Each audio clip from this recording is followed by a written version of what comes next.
Si nosotros pudiésemos dibujar la generación de jóvenes que se está levantando en la actualidad, encontramos, o por lo menos yo encuentro algunas características.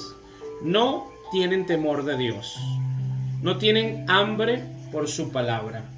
En muchos países la característica que define a las nuevas generaciones es la irreverencia, muy poco interés por la vida espiritual y por lo general están tan influenciados por el mundo que normalizan el pecado.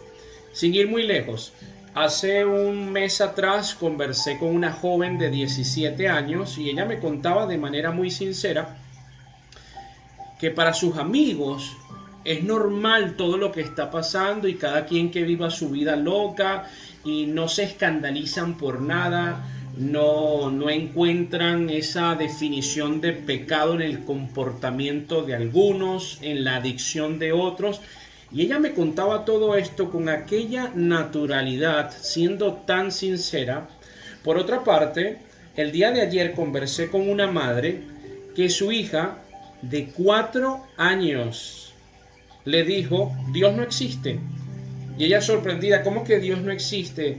Y la niña, repito, de 4 años, tocaba la mesa y hacía: la mesa existe, la nevera a la vez existe, los juguetes existen, Dios no existe. Niños que llegan a estos razonamientos que son muy válidos, ojo. Yo por otra parte te cuento que tengo un sobrino de que cuando tenía como 7 años, él estaba interesado en el libro del Apocalipsis y yo empecé a contarle a mi sobrino Diego que bueno, que eso lo escribió Juan en la isla de Patmos, el libro de la Revelación, y empecé a darle los detalles, contándole todo lo que estaba pasando y él me interrumpe y me dice: tengo una pregunta. Esos rollos, esos pergaminos, si él estaba en la isla de Patmos y pasó tanto tiempo exiliado, ¿cómo es posible que eso llegó hasta nuestro tiempo? ¿Quién los descubrió? ¿Cómo nos llegó a nosotros? Preguntas que te dejan asombrados y que si empiezas a gaguear, pierdes la importancia de ese momento en el cual tú puedes invertir conocimiento en criaturas. Tuve que darle una respuesta arqueológica, antropológica y contarle un poco del canon de la escritura. Estas generaciones, esta generación que se está levantando, que hacen preguntas tan válidas como la que acabamos de decir, podríamos nosotros hacernos la siguiente pregunta: ¿por qué estos jóvenes se están levantando con estas características que acabamos de decir? Y gracias a Dios tenemos la Biblia, porque la Biblia es la palabra de Dios que nos da respuesta. Yo quiero que vayas conmigo a Daniel 12:4, que dice así: pero tú, Daniel, cierra las palabras y sella el libro hasta el tiempo del fin. Ahora él nos va a dar unas características del tiempo del fin y de la generación que se levante en ese tiempo del fin. Dice: muchos correrán de aquí para allá y la ciencia aumentará.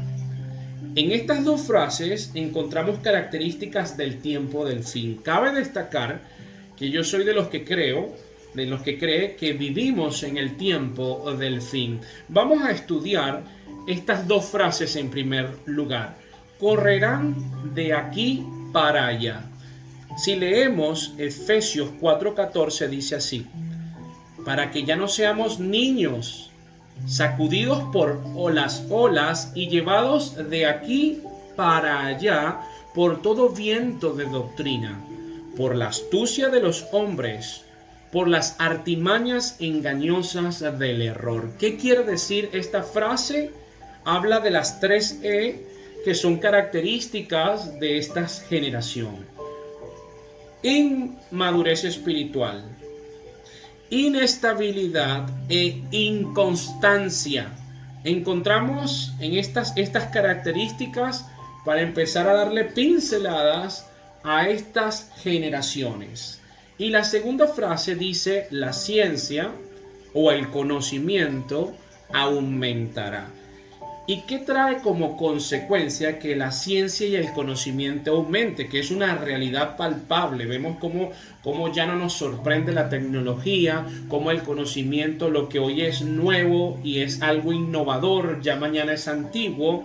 Vamos a hilvanar esa característica que encontramos en Daniel 12:4 con lo que dice Primera de Corintios 8:1. En cuanto a lo sacrificado a los ídolos, sabemos que todos tenemos conocimiento. El conocimiento envanece, pero el amor edifica. Fíjate cómo la Biblia nos sigue dando más iluminación. Envanecer significa infundir soberbia o vanidad en alguien. Vamos a dibujarlo mejor. La palabra ciencia viene del griego gnosis y habla de conocimiento. Y la palabra sabiduría viene del griego sofía, que es la cualidad de saber aplicar el conocimiento, la sabiduría. Esta generación tiene más conocimiento, menos sabiduría. Por eso utilizan el conocimiento para su propia autodestrucción, no para su coexistencia. Utilizan el conocimiento para crecer en obstáculos, en conflictos mentales, físicos y espirituales. Utilizan el conocimiento para inclinarse al mal, porque para aplicar el conocimiento de manera correcta se necesita la sabiduría. Si con toda esta información que estamos dando dibujamos con estos síntomas a esta generación que se está levantando, encontramos, número 1, una generación inmadura espiritual, inconstante e inestable. Número 2, una generación bombardeada y hastiada de conocimiento. No saben qué hacer con tanta información. Por eso son ansiosos e hiperactivos y crean adicciones por consecuencia. Y número 3, tenemos a una generación sin sabiduría. Y para ponerle la fresita al case, si esto lo unimos con lo que dice 2 de Timoteo 3, que habla del carácter de los hombres en los últimos días, la primera cualidad es: serán amadores de sí mismos. Es una generación ególatra que quiere que sea una persona a la cual le rindan culto, que necesita reconocimiento constante, porque si no, está intranquilo, que es capaz de convertirse en una marioneta con el único fin de mendigar aceptación. Y la pregunta del millón, si somos padres o representantes, es la siguiente: si tú identificas a tu hijo con todo lo que acabamos de decir, es ¿cómo abordamos esto? ¿Cómo predicarle a mi hijo? ¿Cómo influenciar de manera sabia a un familiar que es joven? ¿Cómo infundir en ellos el temor a Dios, que es el principio de la sabiduría? Te voy a enumerar algunos métodos para compartírtelos según la Escritura. En primer lugar, toma nota: enseña por modelaje, no por imposición. Lucas 11:1. Y aconteció que estando Jesús orando en cierto lugar, cuando terminó, le dijo uno de sus discípulos: Señor, enséñanos a orar. Era tan impactante el tiempo que el maestro le dedicaba a la oración, que él no impuso que los discípulos oraran, sino que ellos, viendo su modelo, les preguntaron, le dijeron: Señor, enséñanos a orar. Y gracias a esta necesidad, a esta solicitud de los discípulos, el maestro nos entrega una oración modelo que conocemos como el Padre Nuestro. Se influencia más en dominios espirituales modelando que imponiendo. Te lo repito, en el dominio espiritual se influencia más modelando que imponiendo. De nada te sirve bombardear y cotorrear a tu hijo. Ora, tienes que tener temor de Dios, tienes que pedirle a Dios. Si tu hijo no te ve orando, ¿cómo tu hijo toma en serio a Dios si tu hijo no ve que tú tomas en serio a Dios? Número 2, llénate de la palabra. Una jarra vacía no puede llenar a un vaso.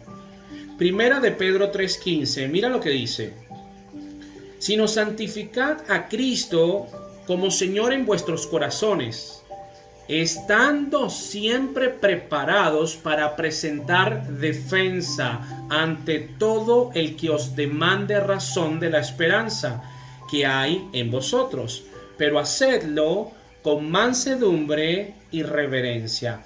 Pregunta: ¿tú estás preparado para que tu hijo, que nació en una generación con más conocimiento, cuando él diga, bueno, vamos a ver qué es lo que él cree, le voy a preguntar a mi papá o a mi mamá o le voy a argumentar, tú estás preparado para presentarle defensa?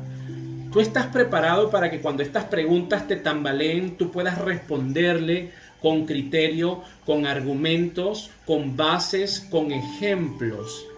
Llénate de la palabra. Segunda de Corintios 10:5 dice, destruyendo especulaciones. En la Reina Valera dice, derribando argumentos y toda altivez que se levante contra el conocimiento de Dios y llevando cautivo todo pensamiento a la obediencia de Cristo. Si tu hijo forma parte y tiene las características que acabamos de decir, él va a argumentar y muchas veces lo va a hacer de forma altiva. Y si tú no estás lleno de la palabra, te vas a quedar como pajarito en grama y el niño en el inconsciente va a decir, ahí está, tanto que habla de su Cristo y no me pudo responder dicha pregunta. 0-1 en la boleta. Número 2, llénate de la palabra. Número 3, y este es súper importante y quizás muchos se van de boca y quedan raspadísimos.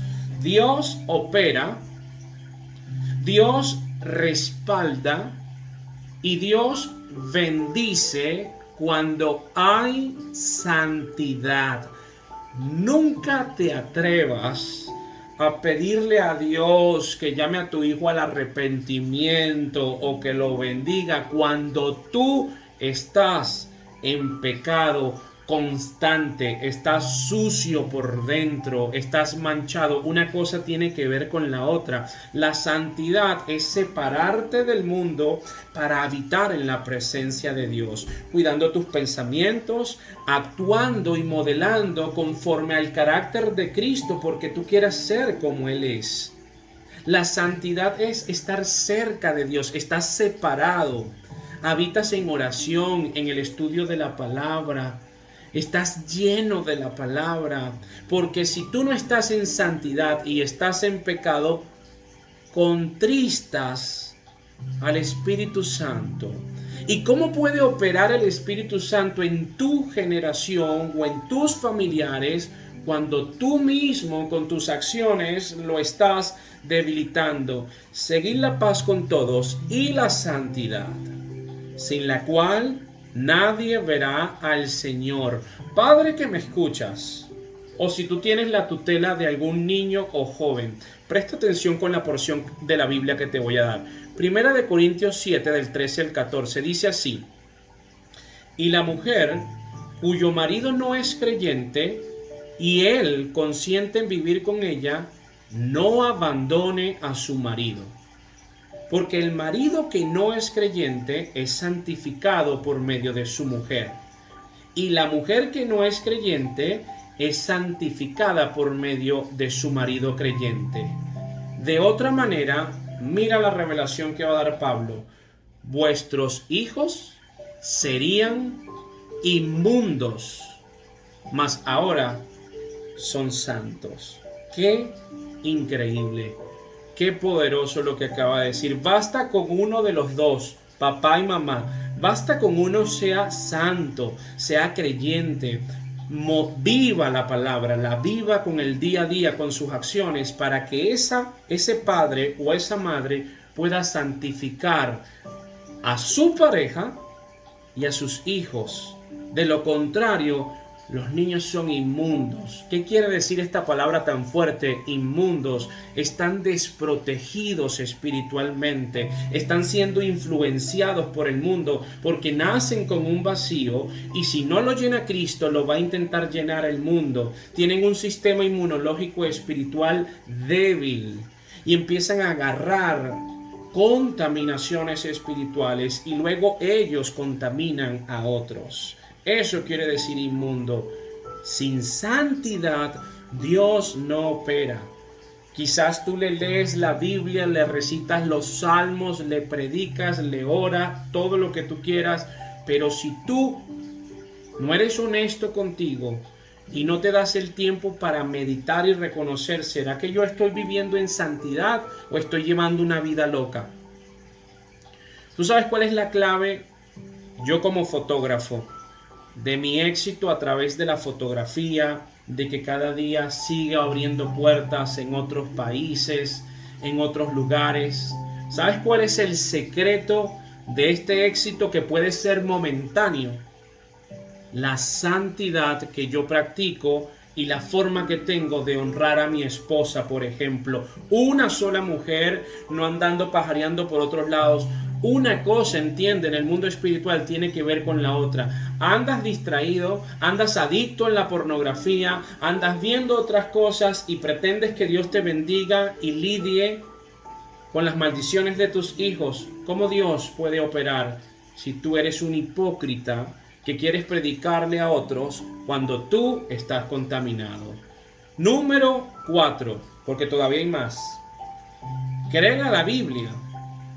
Toda la Biblia es verdad. No es que el 50% es verdad, lo otro es mentira, no es que el 95%. Toda la escritura es verdad y es perfecta. Es inerrable. Toda la escritura. Y con base a esto te quiero compartir un comentario de J.C. Ryle que dice así: recuerden que los niños nacen con una marcada predisposición al mal.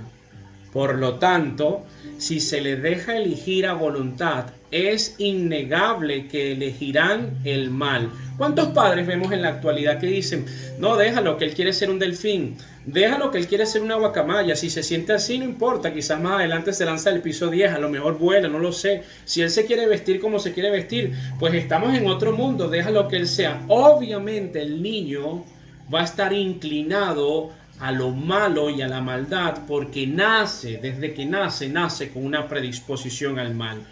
Sigue diciendo Riley así: la madre no puede decir cómo será su tierno infante, alto o bajo, fuerte o débil, sabio o necio, pero una cosa que la madre sí puede decir con certeza es que tendrá un corazón corrupto y pecador.